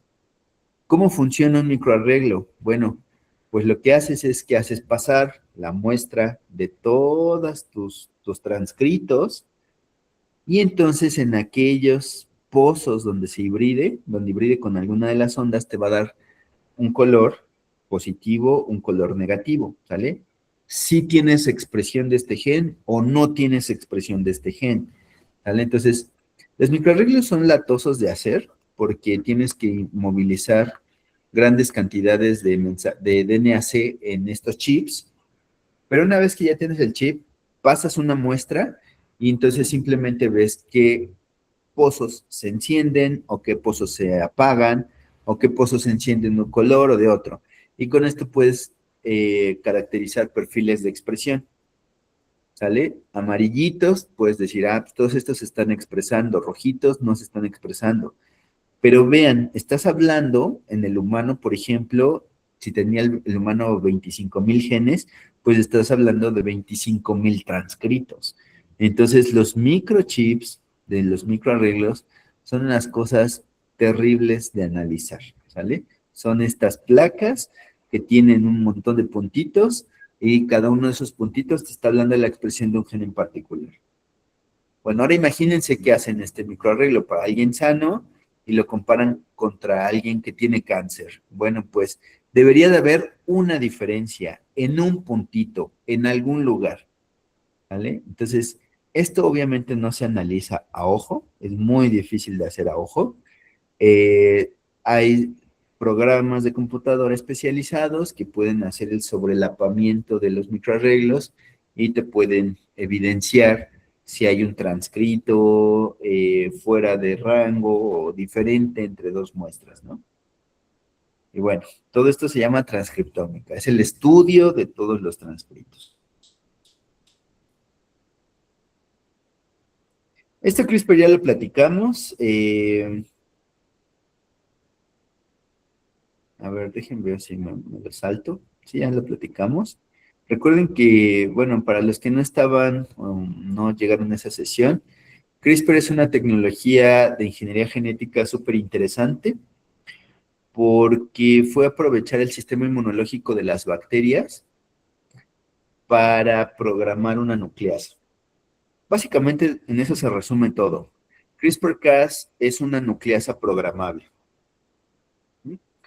Y pues nada más, los que me pusieron atención en la clase, espero que hayan sido todos, pues recordarán que lo que pasaba con la bacteria es que cuando un fago la infectaba, obviamente la bacteria pues puede morir, porque el fago está haciendo copias de sí mismo, pero antes de morir, las enzimas de restricción van a cortar ese material genético y lo van a integrar al genoma bacteriano. Digámoslo así, si la bacteria sobrevive, va a tener una cicatriz de guerra, ¿no? Va a tener en su genoma un pequeño fragmento del genoma viral, el virus que la infectó. O sea, la bacteria de alguna manera va a recordar, piénsenlo así, la bacteria es rencorosa, va a recordar quién la infectó, ¿vale? Si la bacteria sobrevive, toda su vida va a recordar quién la infectó. Entonces, en el DNA bacteriano, ¿verdad? Teníamos estos fragmentos que aquí llamamos espaciadores, que son registros de los genomas virales o de pedacitos de genomas virales que han infectado a la bacteria a lo largo de su vida. Lo interesante de esto es que la bacteria lo que hacía es que a una nucleasa que se llama Cas, bueno, en este caso Cas9, pero hay diferentes Cas, Cas9 toma un fragmentito, un mensajero de cada uno de estos espaciadores, y con eso va a patrullar el citoplasma y va a buscar específicamente DNAs que sean o tengan la misma secuencia que cada uno de estos espaciadores. ¿Vale? Entonces, Cas9, imagínense, una Cas9 que se sintetizó aquí, se lleva el primer espaciador, que es un pedacito de un genoma de algún fago. Si ese fago vuelve a infectar a la bacteria, ya hay una nucleasa específica que lo está esperando. Esta nucleasa va a identificar a este DNA viral, se va a unir a él y lo va a cortar. Le va a hacer corte de doble cadena y con eso lo inactiva, ¿sale? Entonces, esta Cas9, el premio Nobel justamente a Jennifer Doudna y Emmanuel Charpentier, premio Nobel doble a dos investigadoras, se lo dieron justamente porque ellas descubren o describen que esta Cas9 aprende. Cas9 es una nucleasa que aprende qué DNA tiene que cortar, ¿vale? De manera natural, pues ese DNA que aprendió, pues es DNA de virus, pero en el laboratorio lo que hicieron ellas fue demostrar que esa Cas9 podría reconocer cualquier DNA viral, ¿vale? Cualquier DNA viral. Y por lo tanto, podría reconocer cualquier DNA. Entonces, esto estaba padre porque ellas le dieron genes que no eran virales, genes que no eran bacterianos. Cualquier gen prácticamente que le dieras a la Cas9, bueno, cualquier RNA que le dieras a la Cas9, Cas9 lo reconocía y podía cortarlo. Entonces, descubrieron una manera de programar una nucleasa. A diferencia de las enzimas de restricción, ¿verdad?, que reconocen secuencias palindrómicas muy específicas, a la Cas9 tú le podías pedir que corte cualquier secuencia que se te ocurra, cualquiera. ¿Por qué era importante eso? Ah, bueno, porque ahora podrías usar la Cas9, por ejemplo, como un inmunoprotector. ¿Qué pasa, por ejemplo, si usas a la Cas9 para que corte el genoma viral del SARS-CoV-2? Bueno, pues teóricamente debería de poder reconocerlo y cortarlo. Y bueno, pues se volvió una herramienta de ingeniería genética porque pues los fragmentos o el fragmento de DNA que reconoce la Cas9 es de 20 pares de bases. Bueno, aproximadamente 20, 21 pares de bases. Eso es importante porque es muy poco probable que en un genoma se repita una secuencia de 20 pares de bases por puro azar. Entonces, incluso en el genoma del humano, si tú le dices a la Cas9, ¿sabes qué? Ve y corta el gen de la fenilalanina hidroxilasa. Entonces tú inyectas eso a una célula del humano y Cas9 va a ir específicamente por el gen de la fenilalanina hidroxilasa y va a cortar ese. Ninguno otro, solo ese, ¿sale? Entonces era una nucleasa, primero, programable y segundo, altamente específica. Solamente iba a encontrar una vez su secuencia de reconocimiento en el genoma. Ahora vamos a ver un video de por qué eso es importante, ¿no? Porque ustedes dirán, bueno, ¿qué es o qué, no? ¿Por qué cortaría un gen de mi propio genoma? O sea, ¿en qué escenario podría cortarlo? Bueno, pues resulta que lo podríamos hacer para reparación. ¿Mm? Uno de los conceptos que está ahí en el programa es el de knockout. Un knockout es cuando intencionalmente apagas un gen, lo silencias. ¿Cómo lo puedes silenciar? De muchas maneras, pero una de ellas sería, por ejemplo, cortarlo. Si cortas ese gen, prácticamente lo silenciaste. ¿Sale? Vean este video. Este video, bueno, lo voy a ir narrando. Bueno, está en YouTube, es un video de una revista muy famosa de ciencia que se llama Nature. Y justamente nos dice por qué el descubrimiento de que existe una nucleasa programable es importante. Bueno, para la ingeniería genética. Entonces, esta es la Cas9. Esta enzima es una nucleasa, reconoce DNA y hace cortes de doble cadena. Pero la manera de reconocer el DNA es que trae consigo un RNA. Este que está en rojito es un RNA. Si el DNA que reconoce es complementario a su RNA, entonces la nucleasa va a cortar. En otras palabras, el RNA se llama RNA guía porque le va a dar las instrucciones a la nucleasa de qué secuencia de DNA debe cortar. O sea, que es la programación, o sea, trae su programita. Esta nucleasa trae su programita, ese RNA le dice, ¿sabes qué? Tienes que cortar la secuencia que sea complementaria a U, A, G, C, etc. Entonces, vean, la Cas9 va mapeando en DNA de doble cadena hasta que encuentra una secuencia de DNA que es complementaria a su RNA guía. Eso significa que debe cortar, ¿sale? Porque acuérdense que de manera natural, si había un match entre el RNA y el DNA, es porque era DNA viral, ¿vale? Entonces, la nucleasa lo que sabe es cortar. Bueno, ahí ya cortó. Y como sus compañeros lo explicaron, ¿verdad? En los métodos de reparación del DNA, hay un método de reparación del DNA por extremos no homólogos.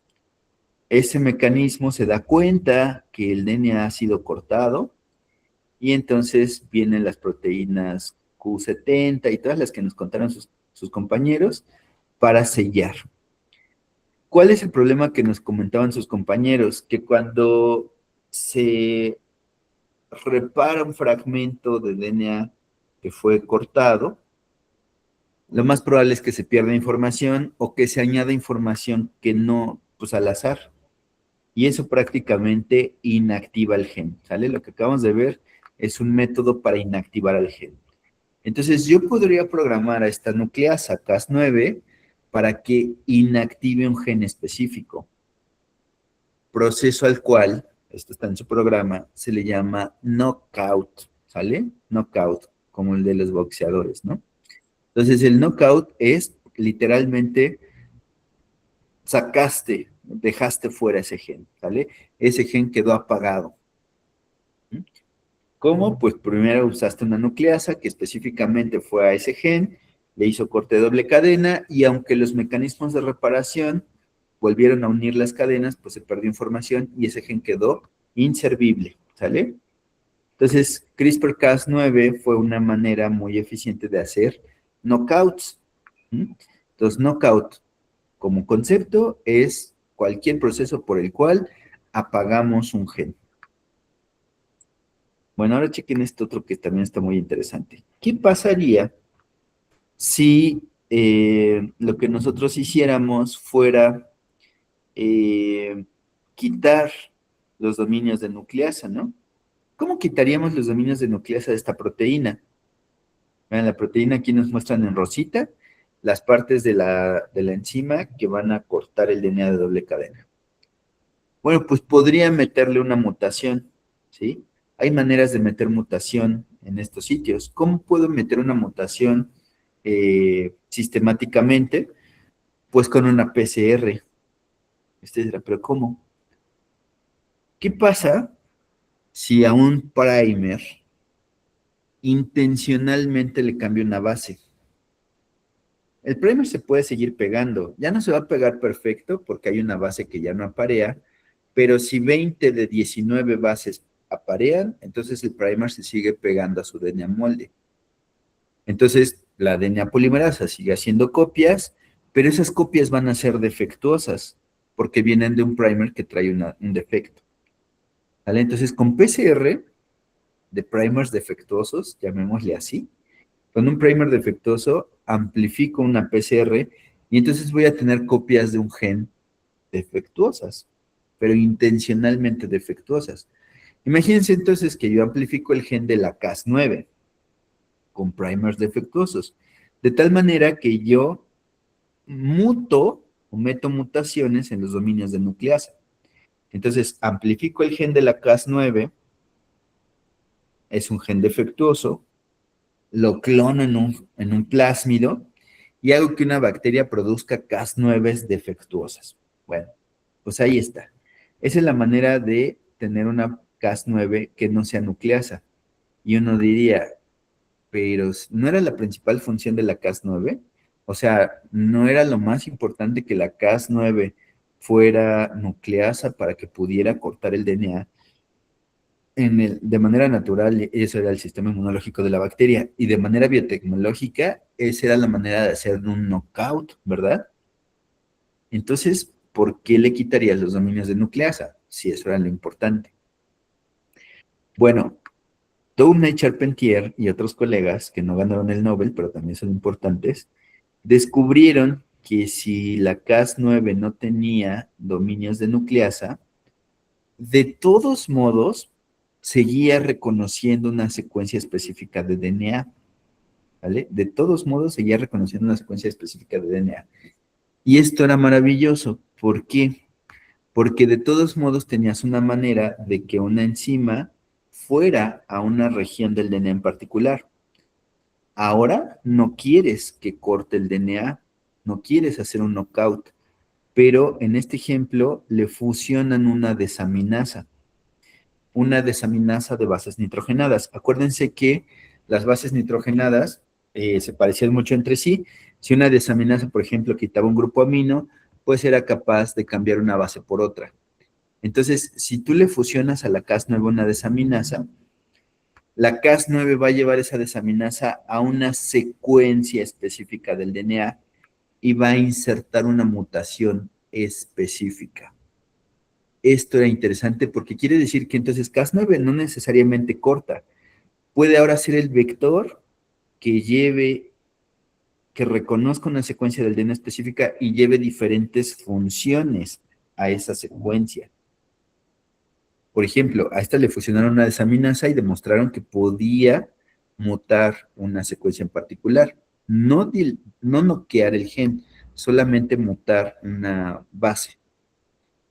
Bueno, se les ocurrió que a las Cas9 les podrían pegar muchas otras cosas y con eso, pues hacer muchas cosas al DNA o editarlo de muchas maneras. Por ejemplo, ¿qué pasa si le pegaban a la Cas9 activador transcripcional. ¿Qué pasa si a la Cas9 le pegas factores de transcripción, de inicio de la transcripción, por ejemplo?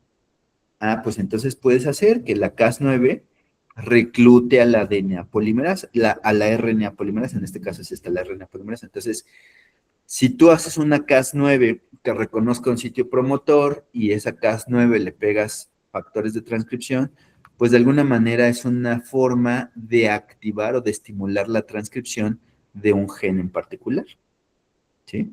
Si tienes una enfermedad que está causada porque un gen no se está expresando, bueno, pues haces que la Cas9 lleve factores de transcripción a ese gen y entonces estimulas la transcripción. Pero también puedes hacer que la Cas9 se fusione a inhibidores de la transcripción, como estos de aquí.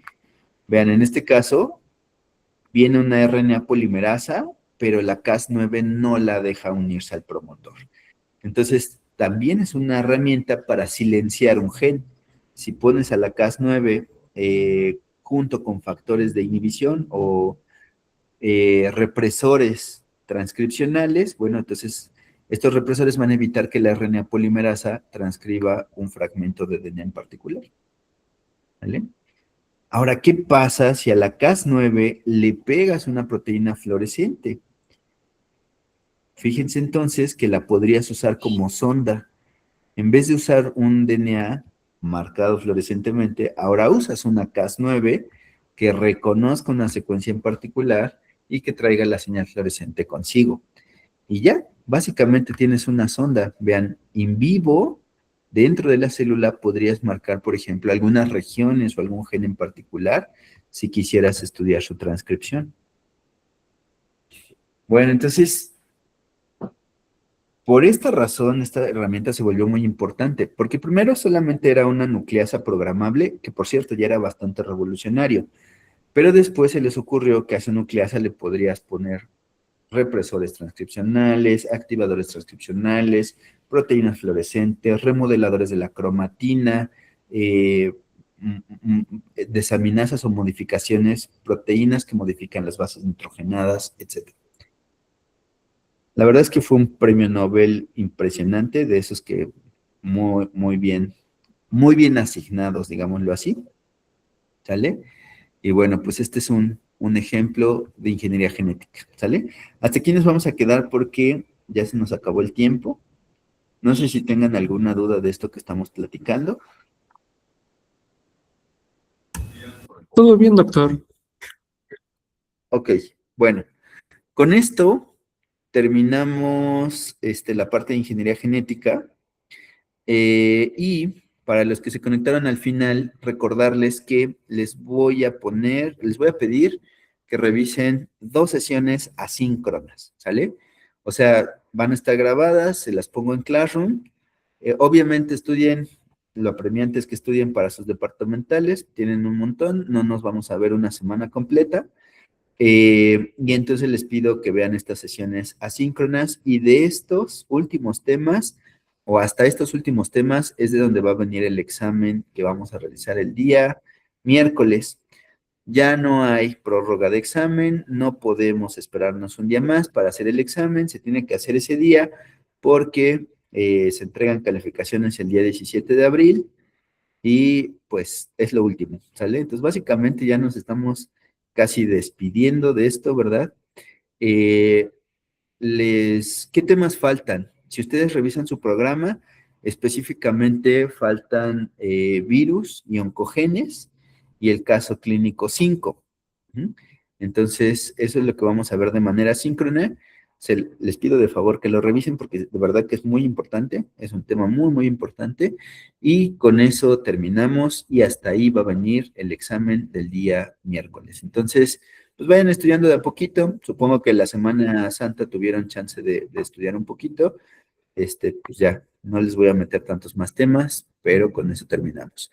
Liz, Doctor, desde el examen va a venir desde modificaciones post-traduccionales, que fue lo que no se puso en el pasado. es correcto, desde ahí, que en realidad son poquitos temas, ¿no? Son modificaciones posttraduccionales, y bueno, lo que vimos del diagnóstico, la ingeniería genética y esto que vimos el día de hoy. virus y oncogenes, y hasta ahí. Ujú. Gracias, doctor. No, de qué. Este video, por cierto, también lo voy a colgar. Grabé la sesión de hoy y la voy a colgar ahí mismo en el Classroom también para que lo pueda